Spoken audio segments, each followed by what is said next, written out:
Nagsalita na ang dating live-in partner ni Christopher Martin na si AC Banson hinggil sa kanilang breakup at ang dahilan nito. 7 taon ang itinagal ng kanilang relasyon. Si AC ang ina ng 4-year-old daughter ni Christopher na si Prey.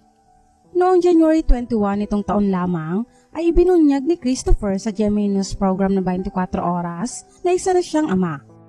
Inamin din ng aktor na hiwalay sila ng ina ng kanyang anak pero hindi niya pinangalanan ito. Ani Christopher sa hiwalayan nila ng kanyang girlfriend, hindi umano nag-workout ang kanilang pagsasama, ngunit sa kabila nito ay nakapag-usap naman umano sila ng maayos tungkol dito. Kinabukasan January 22, na-interview si AC Banson tungkol sa revelasyon ni Christopher. Dito'y kinumpirma niya na siya ang ina ng pinakilalang anak ni Christopher, ngunit tumanggi itong magbigay ng impormasyon tungkol dito.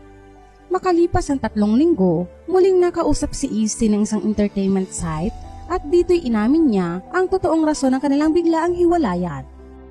Ayaw na nga raw sanang magsalita pa ni AC tungkol dito, ngunit aniya, nadismaya siya sa mga sumunod na pangyayari sa kanila. Pag-amin ni AC, December 19, 2020, ang official breakup nila ng aktor. Pahayag ni AC, and before po siya mag-lock-in taping, we were still together. Si Christopher ay bahagi ng upcoming Kapuso Afternoon drama series na Babawiin Ko Ang Lahat. Naganap ang lock-in taping nila mula November 18 hanggang December 18, 2020. Ibig sabihin, nakipaghiwalay si Christopher kay AC isang araw matapos niyang makabalik mula sa lock-in taping.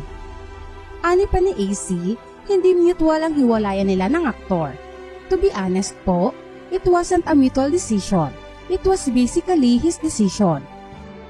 Inamin din niyang naghabol siya kay Christopher sa pag-asang magkakayos pa sila at para rin sa kanilang anak.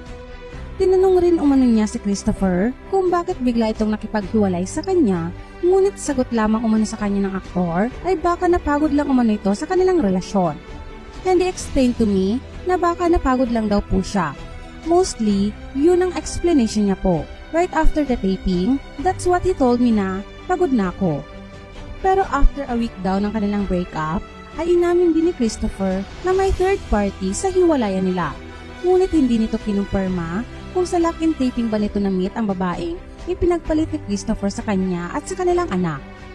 Sa ngayon daw ay wala silang komunikasyon at usapan tungkol sa kung paano nila itataguyod ang kanilang anak ngayong hiwalay na sila. Mag-iisang buwan na rin umanong hindi nagpapakita sa kanila si Christopher at ito raw marahil ay dahil binibigyan siya nito ng time para mag-heal. May mga araw din umano na hinahanap ng anak nila ang kanyang daddy pero dahil sanay itong nasa lock-in taping ang ama, kaya sinasabi na lamang nilang nasa work si Christopher.